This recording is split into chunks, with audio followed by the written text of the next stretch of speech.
Life is replete with unpredictable surprises, I reflected that evening when seated alone in the small hotel room with Gary.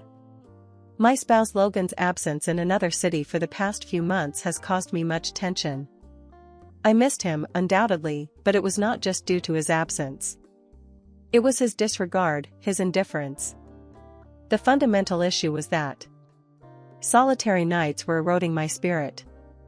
How could I have anticipated that requesting my stepson Gary to transport me to your father would result in us being confined in a hotel room together? A little hotel room featuring a solitary bed. I was unaware of the impending events. I will recount every detail from the outset. Rest assured, the conclusion of this narrative will be significantly more thrilling than anticipated. That morning, when I departed the house, I briefly observed my reflection in the mirror. I felt anxious. Indeed, I still appeared attractive. Despite Logan's departure left me isolated, I continued to feel desirable and vibrant. However, such emotions were no longer sufficient. They failed to meet my expectations. While Gary was completing his breakfast in the kitchen, I shouted out to him from behind. You are commencing college at the conclusion of summer, however, it is imperative that you improve your driving skills. Please escort me to your father. He gazed at me, the familiar impudent smile adorning his features. Gary was an endearing child with an eccentric sense of humor, yet he could occasionally be rather mischievous. Very well, stepmother, he remarked, jesting. However, this is contingent upon Dad procuring a superior vehicle for the summer. I asserted decisively that we would discuss it, urging him to go promptly. Internally, I was contemplating the desire to expedite the completion of this journey. However, I was unaware that the journey would not proceed as anticipated. We had been driving for around 2 hours. I occupied the back seat, engrossed on my phone, while Gary hummed to an arbitrary tune on the radio, intermittently delivering trivial comments that elicited only his own laughter. Suddenly, the car emitted a dreadful hissing noise and subsequently ceased functioning entirely. What is occurring? I inquired, attempting to suppress my anxiety. I believe the vehicle has malfunctioned. Gary grumbled as he pulled over to the roadside, evidently irritated. We found ourselves stranded in a remote location. The mobile service was weak, and no one was around to assist. We engaged in a 2-hour dispute, contacted every mechanic available, and attempted to rectify the issue. Ultimately, we had to acknowledge the evident. The sole alternative was to lodge at the nearest motel for the night. At the motel reception, I stood behind Gary, who was conversing with the attendant, feeling exceedingly agitated. I anticipated that Logan would become extremely agitated upon hearing this. However, oddly, at that moment, I felt it was of little significance. I inherently have the knowledge. Tonight was poised to alter circumstances. Prior to the escalation of this narrative, please subscribe to my channel and activate the notifications. Believe me, you do not wish to overlook the remainder of this. Ultimately, I would appreciate your support through comments and likes. Upon entering the room and approaching the door, all my expectations were utterly shattered. The area was little, scarcely sufficient for turning around. One bed, one nightstand, and a weak, flickering overhead light that rendered everything appear squalid. The ceiling appeared low, the air conditioning was ineffective, and the only small window overlooked the parking lot.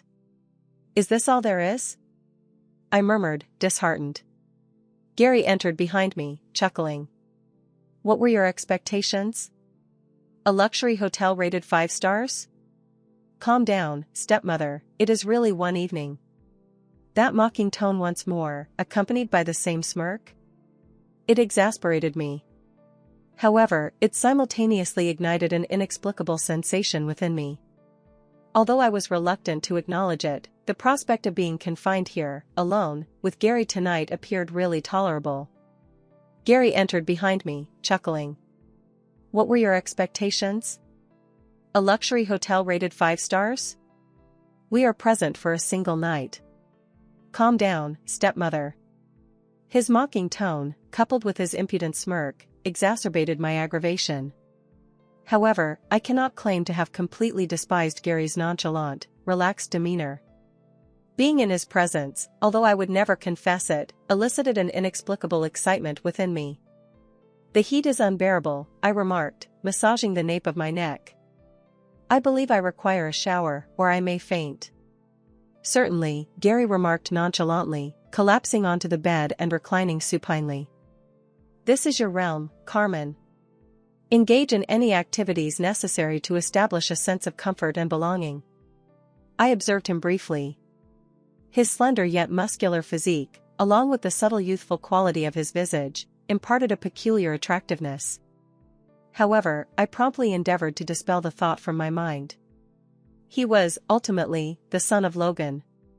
My stepson. I entered the bathroom and closed the door behind me. I gazed at my reflection in the mirror for a brief period. My hair adhered to my skin due to the heat, however I still appeared attractive. I retained that spark. I activated the shower, allowing the water to flow before stepping beneath it, anticipating that it would cleanse the turmoil of emotions accumulating within me. I am 47 years of age, I reflected. What about Gary? Gary is no longer a child. He is 22 years old and is set to commence his college education. We are confined together in this small motel room for several days. The notion both disturbed and exhilarated me in an indescribable manner. Logan entered my thoughts. "Logan, I intended to astonish you. I desired to visit you, to be in your presence. Currently, I find myself confined in this hotel room with your son, and I am uncertain about my emotions toward the situation." The steam from the shower enveloped the compact bathroom, the warmth soothing my body while my mind remained agitated. Gary's smile and his relaxed demeanor. It was igniting an unforeseen reaction within me. As I stood beneath the cascade of water, I was uncertain of the potential outcome of this spark, yet I recognized that a transformation was occurring. Subsequently, I resolved to descend for dinner and alleviate my thoughts. I donned a lightweight, airy outfit. It was ideal for the heat, yet it also instilled a sense of calm, as if I were attempting to dispel some unusual strain. The hotel restaurant was unpretentious yet inviting, appropriate for a venue of this size. I requested a light repast and a glass of wine, anticipating it would facilitate my relaxation. The sun had descended, and the street lights outside the hotel emitted a gentle glow. As I sat there, I was unable to prevent my thoughts from drifting back to the chamber above. I pondered Gary's current activities. Someone as restless and energetic as he likely found little enjoyment in being confined to a small room. However, his nonchalant demeanor, so effortless and carefree, was inexplicably driving me to distraction. Upon depleting my wine, I cast a final look at my plate and ascended the stairs, proceeding with deliberate steps. Upon entering the room, an overwhelming silence enveloped me. I opened the door, and the scene before me rendered me briefly breathless. Gary had showered and was reclining on the bed in a robe, utterly unconscious. His partially open robe exposed the majority of his slender, athletic physique. His wet hair draped over his forehead, and a subtle smile graced his lips, as if he were in a reverie. My heart began to race. I was unprepared for what I encountered. I momentarily paused by the door, uncertain of my next action. Within me, there existed an unusual amalgamation of feelings. I had embarrassment, yet I was unable to avert my gaze from him. "Carmen, what are you doing?" I reprimanded myself inside, recognizing that he is Logan's son. However, my eyes deceived me, captivated by the section of his robe that had fallen more ajar. What I observed evoked a warm sensation within me. The limited dimensions of the space exacerbated the situation. There was no additional bed. It was either slumber with him or endure the remainder of the night in a chair. In this heat, the prospect of a chair appeared unattainable. I entered the room gradually, Gary's consistent, rhythmic respiration permeating the atmosphere. I inhaled deeply, attempting to concentrate, however the turmoil within rendered clear thought unattainable. I needed to compose myself. "Very well, Carmen," I murmured to myself. "It is really one night, nothing further. This is devoid of significance. I intended to surprise Logan, but instead I find myself stranded here. Exhibit rationality. maintain composure. I approached the bed and gazed at Gary. The guileless expression on his face further convoluted my already perplexed thoughts. I perched on the bed's edge, contemplating how I would endure the night. A gentle noise roused me in the middle of the night. I slightly opened my eyes, merely to survey the room. I observed Gary adjusting on the bed. He appeared drowsy, raking his fingers through his hair and gently scratching his scalp. I observed him while maintaining my eyes only slightly open, feigning drowsiness. Internally, however, I was far from tranquil. Subsequently, I experienced it. He is observing me. My heart began to race. He observed me. I endeavored to sustain the facade, preserving a lethargic expression and remaining still, although internally, I was brimming with vitality. Gradually, Gary proceeded to loosen the belt of his robe. As it became unfastened, the robe descended from his shoulders, exposing more of his sculpted, youthful physique. The subtle movement of his muscles during his actions elicited an unusual feeling within me. I was unable to restrain myself. At that time, I comprehended two concepts. I lacked control over the situation, and a part of me was indifferent to halting it. Gary retrieved a pair of shorts from the wardrobe. During this process, he frequently glanced back at me, seemingly attempting to ascertain whether I was awake. His appearance heightened my excitement. I endeavored to conceal my emotions, yet simultaneously, I allowed the moment to overwhelm me entirely. After donning his shorts, he did not return to bed. Instead, he occupied the chair in the corner of the room and began observing me.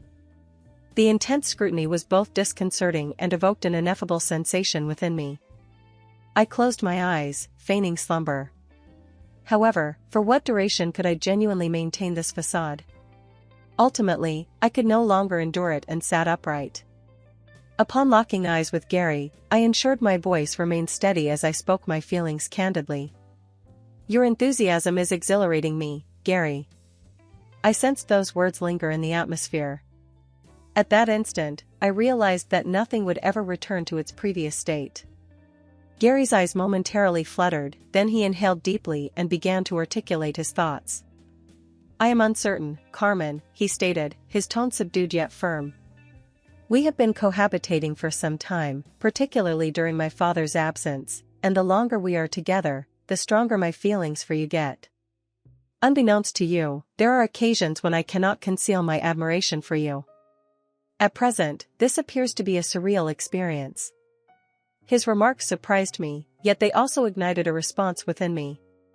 Gary maintained his gaze. His gaze possessed a sincerity and fervor that utterly enthralled me. He stated that he must rise early to get the automobile repaired, while his tone suggested self-persuasion, yet, his stare remained unwavering. At this moment, I am unable to divert my gaze from you, Carmen. I have never experienced this sensation previously. My heart was pulsating rapidly. At that point, I positioned myself at the edge of the bed and seated myself on the chair directly opposite him. My gaze fixed upon his. The energy between us was so profound that it rendered words unnecessary. We remained silent for a bit before I pursed my lips slightly and directed my gaze at him. Gary, I articulated slowly, my tone embodying both inquisitiveness and provocation. Are we discussing the same subject? Gary's gaze intensified as if he wished to experience this moment through emotions rather than language. He remained silent, however the expression in his eyes spoke everything. At that moment, I recognized that there was no possibility of retreat for us. As I gazed into his eyes, an overwhelming sense of bravery and overpowering longing surged within me. The amalgamation of uncertainty and fervor in his gaze propelled me onward. Inhaling deeply, I commenced speaking once more, my tone composed yet resolute. Gary, I stated, capturing his complete attention. Upon my entrance into the room, you were in a state of slumber. Your robe was slightly ajar, and I found it impossible to divert my gaze from you.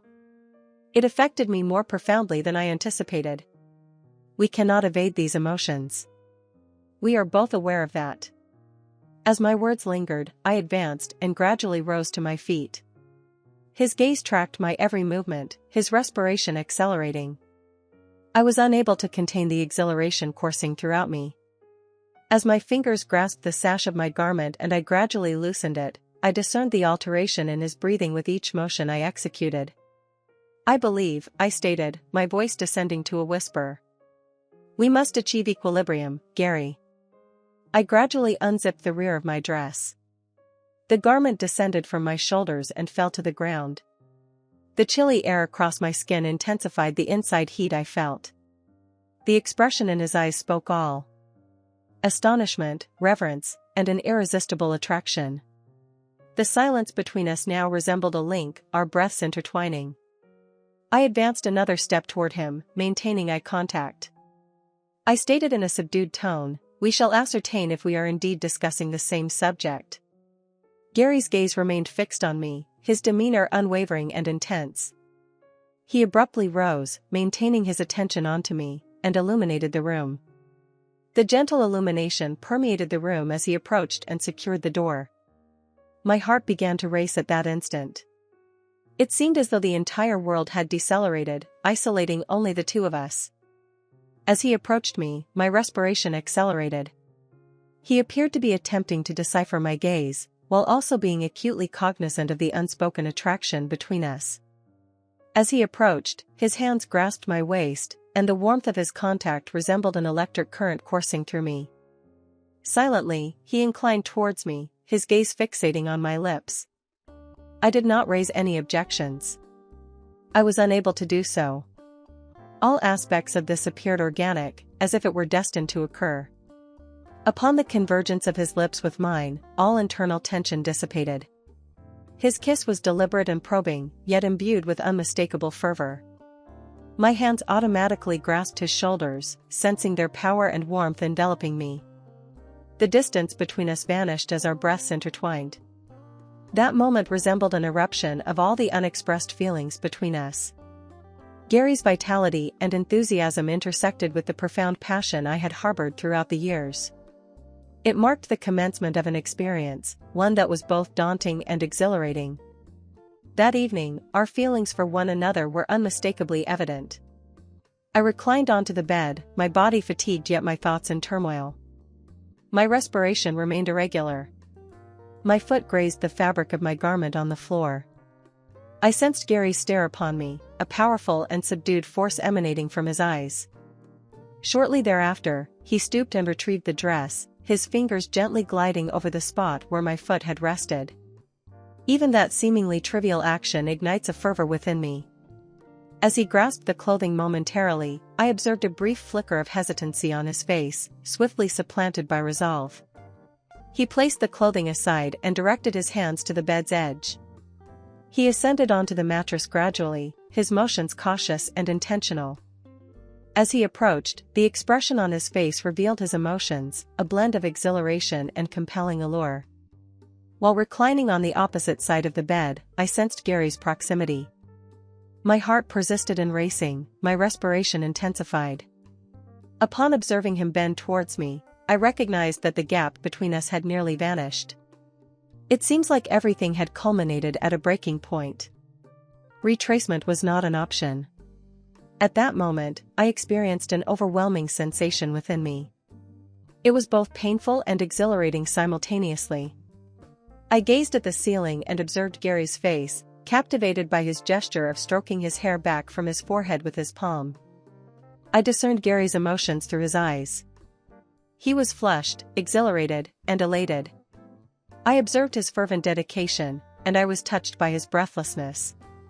Gary had intensified my feelings to such an extent that I was relieved the car had malfunctioned. "I shall never forget this hotel," Gary articulated in a quavering tone, his words extricated with difficulty, each one as burdensome as a breath taken.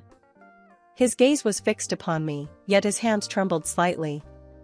His body was taut, muscles constricting, each action increasingly deliberate and exact, as if he sought to preserve a memory.